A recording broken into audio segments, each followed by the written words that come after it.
now has protocols, policies, procedures that are law that have to be followed around it. There's some absolutely incredible documents in the 2 boxes that I went through related to this stuff. Some from tribal perspectives, most from the perspectives of the different government agencies.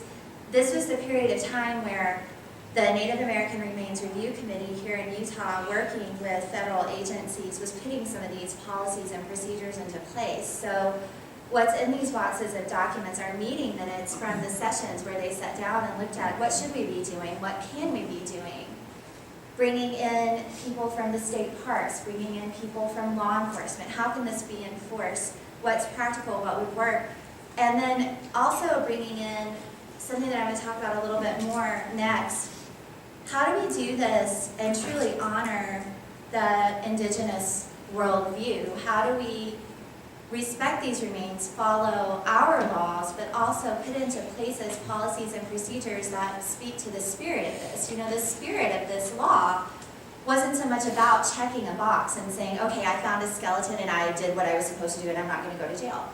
The spirit of this law is about honoring a culture that was marginalized for a really long time. You know, in American Indian culture, the treatment of remains and relics is extremely sacred, and I don't even know that my cultural perspective, I fully have the capacity to understand what it means to the American Indian culture when remains are disrespected or desecrated or interred improperly. So a lot of what these documents talk about that you guys have is how do we uphold the spirit of this law, not just the practical ramifications of it, and a lot of it's very touching, you know. And then I just wanted to hit at part of what resulted in this flurry is at the time that this law came into place. For instance, the Museum of Natural History here had 1,500 pieces that fell under the jurisdiction of this law, now had to be backtracked and put in proper places. And in 1993, the Utah legislature granted $60,000 for reburial caused of just one tribe, the Northwestern Shoshone.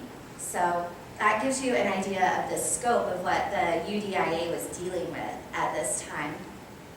The next part that I wanted to talk about, just to briefly bring in a little bit of what I learned about this semester. So as we classify documents, we do it from the perspective of making them searchable. You know, what I'm looking at when I look at these documents, what's most important from my perspective is, are these documents becoming searchable by the people that they're going to matter the most to? You know, is the handwritten letters tucked in these boxes, are they now going to be able to be located by the people that would want to see them? And this information that I'm showing you now is really recent. It's from a special edition put out this year of the Cataloging and Classification Quarterly, talking about what it might mean in the future to classify and use subject headings and use metadata that doesn't come from a Eurocentric perspective, but that comes from an indigenous worldview.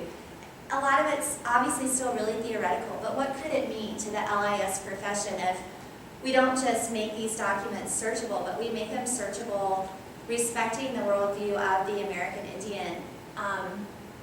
The project that spearheaded this, the Mashantucket Pequot Thesaurus of American Indian Terminology, doesn't pertain so much to archiving. It's more intended as a replacement for the Library of Congress subject headings when classifying American Indian materials.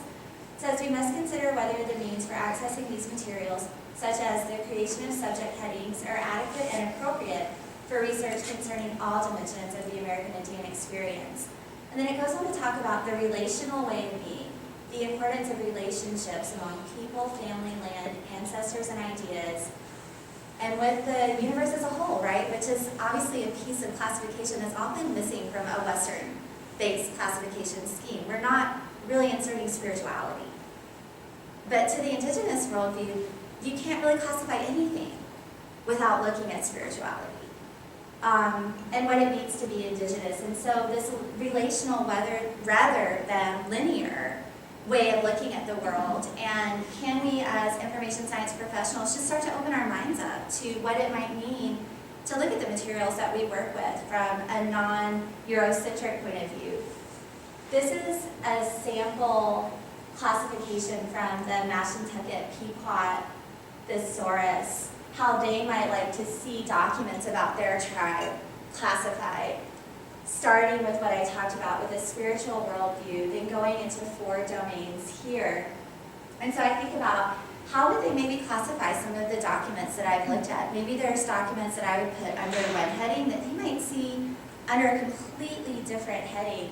And then I love this. This is kind of like a sample card catalog, and what they're classifying here is tobacco, which under the Library of Congress subject headings are most metadata schemas. We know where tobacco is going to go. It's obvious, but they're talking about putting it under the spiritual because to them it's a sacred plant, which is like, whew, this is a whole new adjustment in looking at how we might place materials that we're working with. And it brought to mind some of the documents that I looked at regarding correspondence between the advocates for American Indians in the Utah Correctional Facility and the board of the Utah Correctional Facility regarding religious rights of American Indians in our correctional facilities.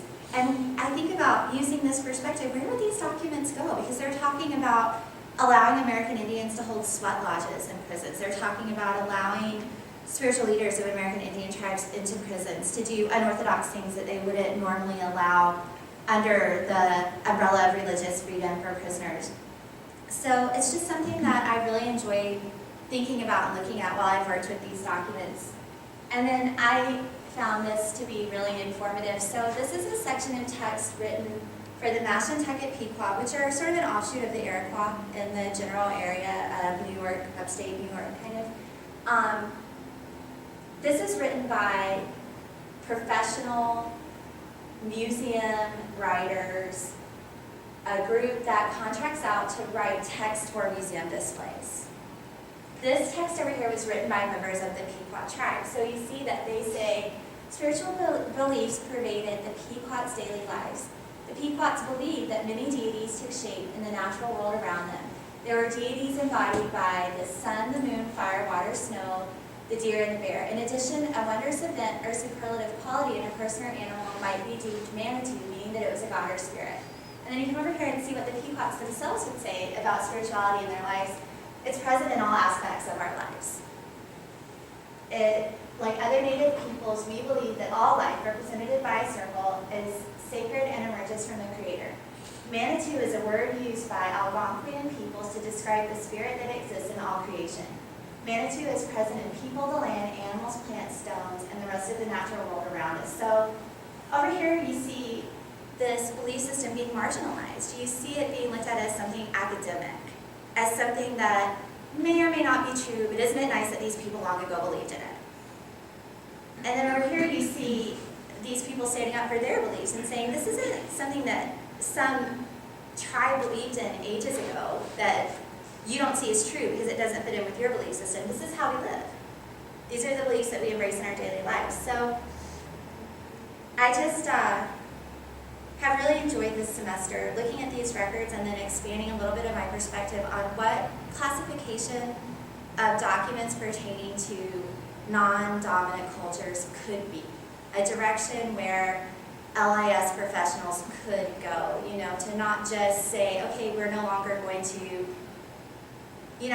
part of the argument of this project, and I'll kind of end with this thought, is that when this project began, the Library of Congress subject headings put American Indian issues under history, as though they no longer exist, as though there are no modern day American Indian issues. And so the idea behind looking at classification this way is to say that this isn't history. This is stuff that's happening now and evolving now. So I just want to thank you all for indulging me and letting me talk about all the wonderful things that I've learned this semester. Like I said, I'm going to possibly get the opportunity to apply to present some of this work at a conference, and I couldn't have done any of it without the support of everyone that works here, without you giving me access to these documents, even though I had absolutely no idea what I was doing with them whatsoever. And they're extremely important. And everyone that's been there to answer questions and give me a smile in the hallway while I was passing, and all the help that Susan has been to me. So I just want to say thank you so much for all of that, and thanks for letting me present. Thank you.